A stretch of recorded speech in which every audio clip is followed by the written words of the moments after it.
in the book of Deuteronomy, Abram is called a wandering Aramean. Parts of the Old Testament are written in Aramaic, the language spoken by the common people in Galilee. Also, Jesus spoke Aramaic. And also now there are Arameans living in the Middle East and also in Israel as a small minority. You often hear that minorities in Israel are being discriminated against or that there is apartheid. How does the Arameans experience this? At my table is Shadi Khalloul. He is an Aramaic Christian and part of the oldest Christian community in Israel, and he is committed to building bridges between Christians and Jews. Shadi, welcome in our studio. Thank you. So you are here for a short visit in the Netherlands. What is the reason for your visit? Well, thank you for hosting me here at CFI, and I would like to start with thanking CFI, Christian for Israel, Holland, for hosting me and arranging this tour to expose our Aramaic identity, about our life as Christian and Jews in the land of Israel, in the Israeli state, how we achieved a great achievement in a very positive Christian model as we lead it in the Israeli Christian Aramaic NGO that I am the leader and founder of it since 2007. And we will do a tour with different communities in Holland, Christian to community and Aramaic community, to right? speak to the Aramaic community and to the Aramaic, about the Aramaic cause, and about the Middle East and problems that we face as Christians in the greater Middle East compared to Israel as living as a free, democratic Jewish state, enjoying the freedom and worshiping freely and enjoying the life like other Western democracies. Yeah, so we're going to talk about your community, the Aramaic community, later. But first I wanted to go back to the past year. The 7th of October happened in 2023. Yeah. The Gaza war broke out and Israel was in a war since then. So how did your community, the Aramaic community, experience the war? Well, that was very terrible. Actually, I call it genocidal action of terrorism that aimed to annihilate the Jewish people and the Jewish state. And this is a very precious state to us also as native Christians and Aramaic people in Israel. Was it a big shock to your It's community? a big shock to our community. It was not only a big shock, it's a big fear for the destiny and the future of Israel. Because if Israel is weakened, Sarah, we cannot exist as a community and we will not enjoy the freedom that we enjoy under Israel today. So this incident, genocidal action of Hamas against also affects Israel, your community affect in me, a way. affect my community, affect my people, and we were worried because we live, most of us, in the Galilee. We were worried that this will be followed by invasion and incursion from another terrorist organization larger than Hamas, which is called Hezbollah in the north, which would be now a disaster for all of Israel. So how was the past year for you?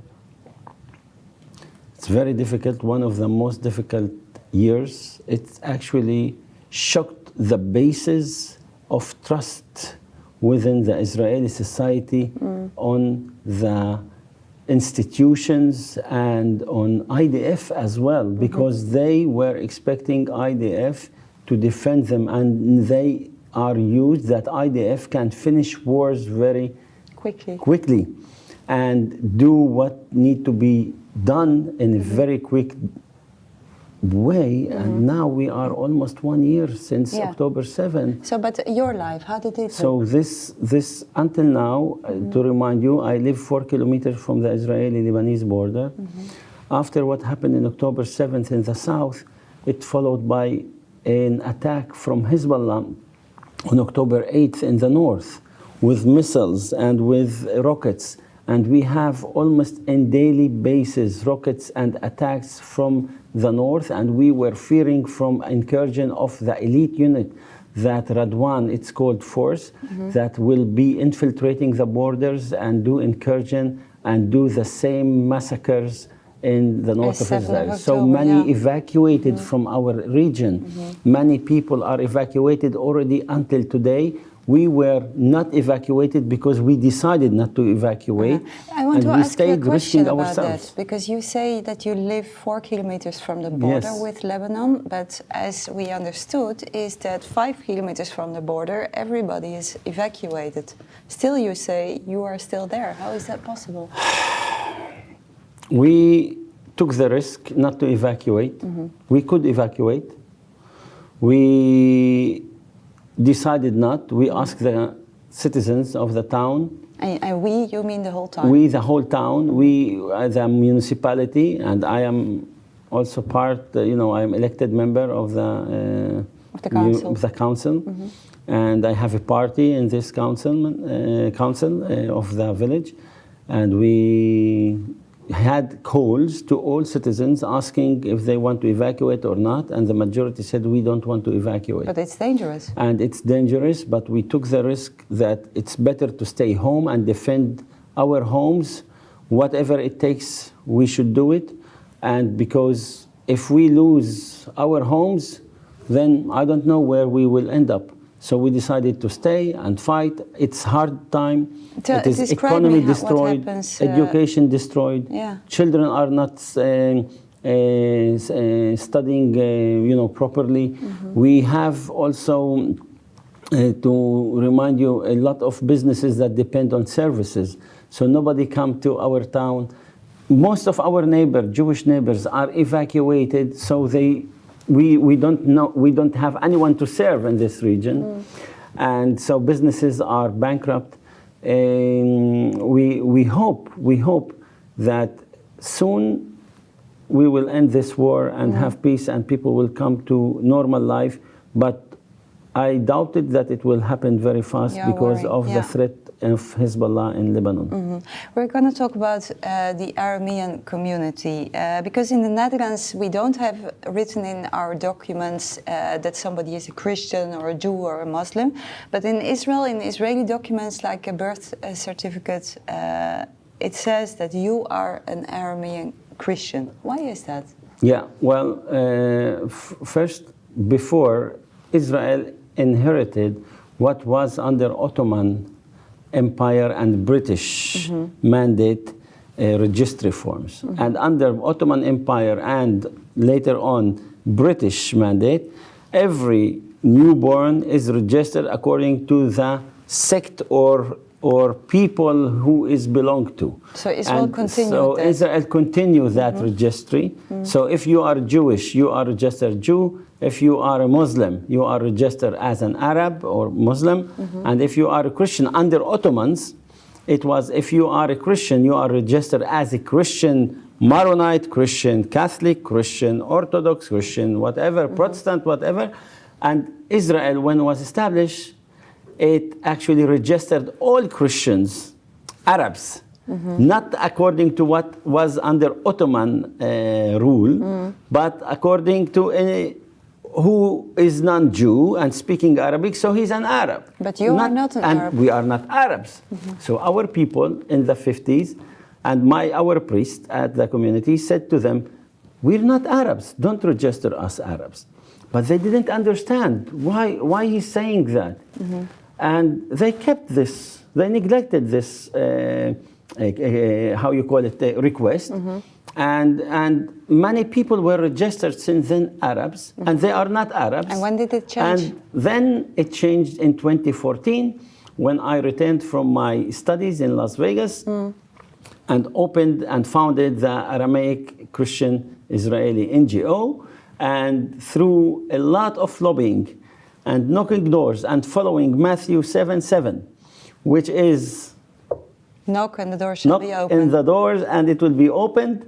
I went to the parliament, I went to the foreign ministry, I went to and met Bibi Netanyahu, I met Yair Lapid, I met all the great, the leaders of Israel at that time. And finally your community was we were recognized Yeah. in Israel for all Christian, by the way. It's not only Christian Maronites, Christian Catholic, Christian Orthodox, Christian Maronites, Syriac Orthodox, Syriac Catholics. Yeah. We all recognized as Arameans, and that was a great achievement for our NGO. Yeah. Do Jews and minorities in Israel, do they have the same rights? Israel, you need to understand, it's like Holland. And when I mean it's like Holland, it is a democratic state. It has a Jewish majority, yes. So it's a Jewish democratic state. But the democracy has one law for every citizen. And whatever law is approved in the parliament, it will be implemented in all citizens without any discrimination between people. So if you have Social Security as a Jew, I will have it as a Christian, and he will have it as a Muslim. So no difference, you say? No difference at all between citizens. If you have freedom of worship, you have freedom of worship for everyone. If you have a freedom of speech, you have freedom of speech for everyone. Not for a Jew or for a Muslim, he has a different freedom of speech. So that's all what we have in Israel is democracy. It's like in Holland. Now, in every democracy, Sarah, to remind you, yes, we have imperfections in democracies. Like you have in your country, like USA have imperfections. Can you give an Israel example? has imperfection too, Can you give an example? Because I can imagine, is there also a difference in how you are being treated? I show you one, for example of imperfection of the democracy. Minority usually in any democracy, because it's a minority, sometimes their needs are neglected because the majority is busy with their own needs and with focusing on their own issues. And the minority issues are sometimes neglected. They're minor, Yeah, it's a minor. But once you bring this minor issues or needs to the top of the table and put it in front of the majority and deal with it, and it serves everyone, then your answers will be met. So you have to fight for it. Exactly. You need to fight. That's imperfection of any democracy. But in Israel, for example, I can also have imperfections. Very short example. Christians in Israel are learning, for example, according to Arab and Islamic curriculum in the schools. Why? Because Christians are 2%, are neglected. Their needs are not represented by the church clergy, because the church clergy has interest of not upsetting the Arab side and the Muslim side, so they compromise on their identity and on their needs, and they say, oh, you know what, we shall not ask for our educational needs. But once I start asking for it, I saw that the Jews are ready to recognize this need. Question, because organizations like, for example, Amnesty International, they say that Israel is an apartheid state, that there is racism against the Palestinians, that there is racism against the minorities. You live there as being a minority. What is your viewpoint on that? Is Israel an apartheid state? I don't know what this Amnesty International take these reports from. I invite Amnesty International to come and stay in Israel in the month of April, the month of Easter, the month of Palm Sunday, the month where Christian community celebrate in Haifa and block the streets of Haifa, where the majority are Jews living there, but we block the streets of Haifa for celebrations of Palm Sunday, and the Jews are tolerant, and the police help us block the roads so we can enjoy celebrating our holidays. That's so the no freedom of in worship. Israel. What apartheid are in the Arab states? That's where is the apartheid. In Palestinian Authority, there is apartheid against Christians. There is apartheid in Arab states against Christians and against Jews. In Israel, we have democracy and not apartheid. So how do you explain it? Well, Amnesty International is one of the examples, I explain but there is many only organizations the power that say it. of money. Money talks. What do you Who mean? has the money? The oil countries have the money. Qatar is funding all these organizations who spread hatred against Israel and the Jewish-only state in this world. It's the same they did with Lebanon Christian. They spread hatred against Lebanese Christians for building a Christian state back then that can host every type of religion in it. And they didn't like it. So you say it lies. And that's likewise they are doing in Israel, spreading hate in order to weaken the state and destroy the only Jewish democratic state in the region. Let's continue about the Aramean community in Israel. How close are you as a community? How many people are there, for example? The Christian community in general in Israel is 2%. Yes. 2% of the Israeli entire population, which means around 180,000 Christians. But the Aramean? Most of us live in Galilee. Aramean community are about 15,000 Christians in the land. Yeah.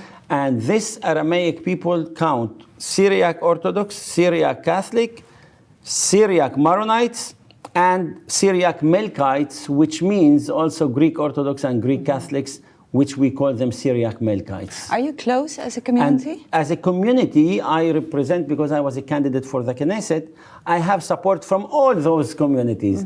I don't have support only from the Maronite community, for example. I have from the Greek Orthodox, from the Greek Catholic, from the Armenian Christian, from Coptic Christians who are in Israel, and not that big communities, but the majority of those people are in the Galilee, are Greek Orthodox and Greek Catholics, which we call them Syriac Melkites. And we have support from them for the Aramaic cause. They believe they are Arameans too. So they are registered also Arameans like us. So I represent all sects, denominational churches. I don't care about what type of Christianity you come from. If you're Protestant, you're Catholic, I help every Christian in my process of being Aramean. Yeah, and you are also fighting to be seen as a people, as you described before. Why is it so important to be recognized as being Aramaic by the government? It's very important. You know, identity in this land, in Middle East, is not like in the West. You know, it is very important to have your own identity, your own language, your own roots, your own history, and through past, you can build the future. If you neglect your past, you cannot build on it the future for your people in this land.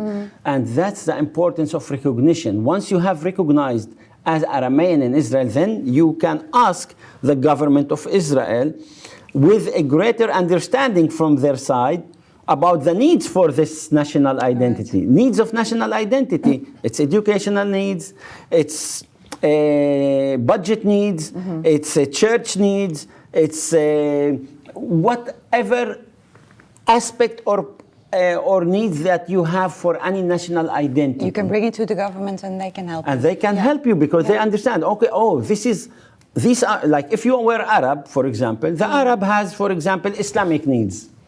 Then the government allow them to have Islamic history, Islamic teachings. But what about us? They don't, until we have this recognition, they didn't know what our identity is. Yeah. What is it? So if you are an Arab, then you are studying Islamic history, which is not ours. But when you are Aramean, then you can go to the government and say, I have my own Christian history and needs based on my national Aramaic identity. How did the Arameans come to Israel? The Arameans were always in the land of Israel since Abraham, Isaac, and Jacob, the first Arameans who came to the land of Canaan. And land of Canaan was called land of Israel. And this land of Israel, as testified for the first Arameans, the Jews originated from Aramean people, because Leah and Rachel, for example, the wives of Jacob, are Arameans too. Jacob is the son of Rebekah. Rebekah is the sister of Laban, the Aramean in the Bible. So the Jewish people Aramean are one, and the Jews were developed as a people later on based on Judah tribe, according to the name of Judah. And the Arameans adopted Christianity with the Messiah, Jesus, were called Messianics. And this brought those people again to be from the same values or following same values based on one Bible and one book. Yeah, so the Aramean people and the culture, they have been largely erased from the history. How did that happen? Because a lot of people, they don't know about the Aramean history. Sarah, they think that history... Aramean is the same as Aramaic, but it's something different. Armenian is different than Arameans. Arameans is standing for Aramaic people. They have Aramaic language, they have Aramaic flag, they have Aramaic lands. Aramaic lands is Lebanon, is what we call it Phoenicia, Lebanon. We have Syria, we have Iraq, and we have North Israel as well. All this was called land of Aram and land of Israel. But it seems like these people were forgotten throughout. And they were forgotten because of a large persecution that happened through history. We were persecuted, and the last persecution and genocide, Sarah, to remind the people, was 1915 under Ottoman Empire. We have Saifo genocide for the Syriac Orthodox Aramaic people of our brothers and sisters in northeast Syria. 750,000 were annihilated by Ottomans and Kurds. And in Lebanon, we have Kafno, which is a famine that was imposed by the Ottomans, and burning the wheat and the food and burning their towns. And this caused 200,000 Maronites to die from hunger, and many migrated. Through history, this Middle East was majority of our Aramaic Christianity. Nowadays, and it diminished not anymore. Today to be very little minorities. Only Lebanon remained the stronghold, last stronghold for us, because Maronite decided to fight and defend themselves in their homeland like the Jews doing in Israel. Why is it so important that Christians, like myself, know about what Arameans are, about your community? Let me tell you, first of all, we are all Christians, we are one body of Christ. We are one people, we share the same values, we share the same book with the Jews, and as Christians together. And that's first. If your body is one of your side of your body not functioning, then you are a weak body, and you also will not exist as a Western Christian. So our faith is together. We are fighting the same fight, and we have the same goals, and we should synchronize ourselves better so our body can function and be strong and do our mission as a Christian to this world and make it better world for all of us. Yeah, is persecution of the Arameans, as you described throughout the history, there was persecution, there was genocides, for example, during the time of the Ottomans. Is it still a problem nowadays? The persecution has different phases. Genocide has different phases. It has a physical aspect, it has a physical and spiritual phase, and it has a spiritual phase. And now it is a spiritual genocide. What do you mean with that? When I say spiritual, before they killed us by sword, they killed the Christians of the Middle East, the natives, and the Arameans, Syriacs, Maronites by sword, and today they are killing them spiritually. What do you mean they by are that? not allowing them their own language. They are not recognizing them as they are. They try to Arabize them. And when you Arabize them, means it's first step before Islamization. And we are in Israel the only Christian population who are increasing in numbers and recognized by the state as Arameans. But not while in the other surrounding countries. are persecuted, not recognized. They force on them to be Arabized, and they force the Lebanese Christians to call themselves Arabs and not being called Syriacs, Phoenicians.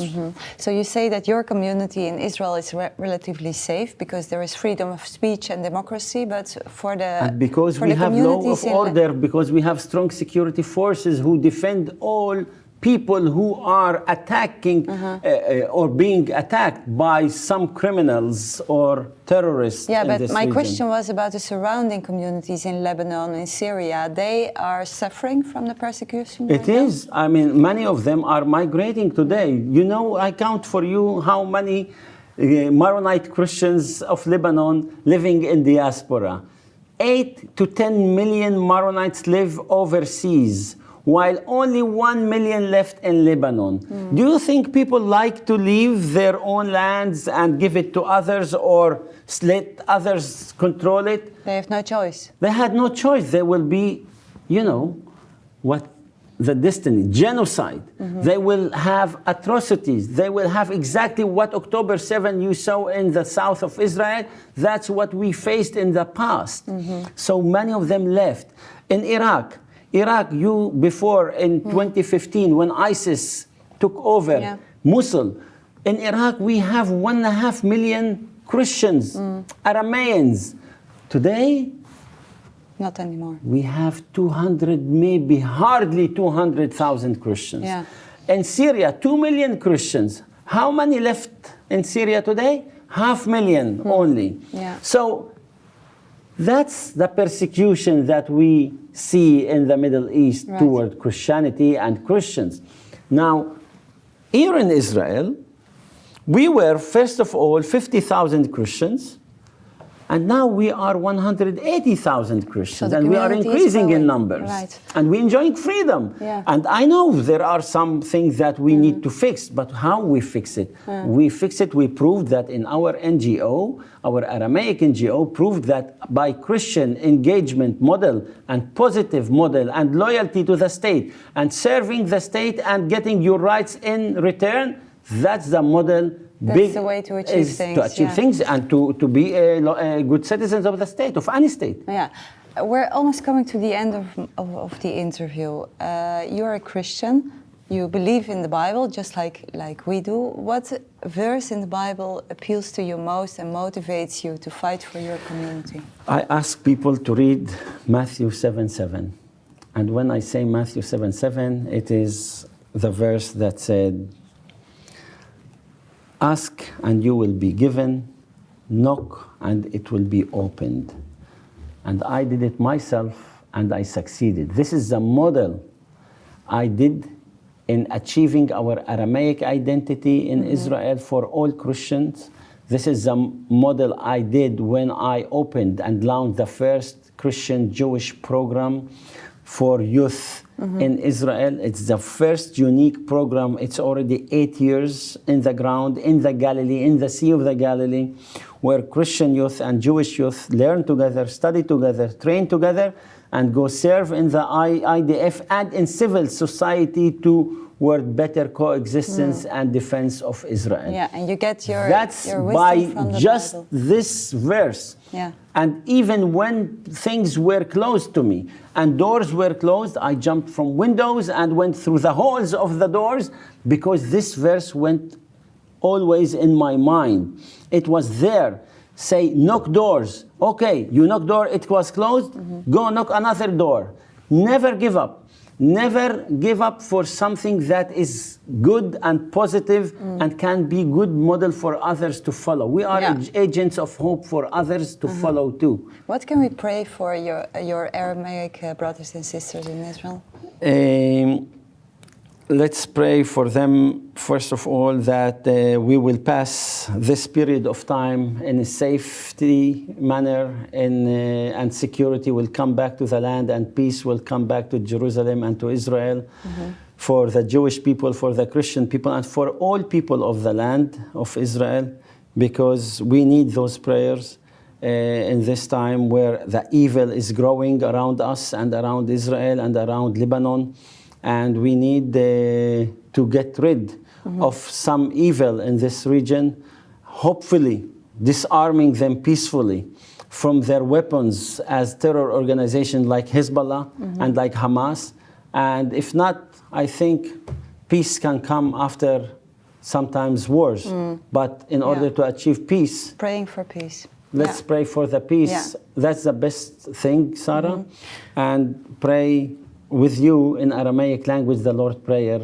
Yes, so please. maybe this will bring the peace for the land of Israel. Abunit bashmayo nit kadash shmoch tite malkutoch nehwes bionoch aikanut bashmayo of bar'o havlan lahmot son konan yawmono washbuklan hawbain wahtohain aikanu dofihnan shbakn الحايو bain ولو تعلان النسيونو إلو فاصون من بيشو ميتول دي لخي ملكوتو حيلو تشبحتو لعلام علمين آمين. Shadi Khalloul, thank you so much for coming to our studio. And thank you for watching. To keep updated about the news in Israel and about our work, check our website, c4israel.org. Thanks again for watching and goodbye.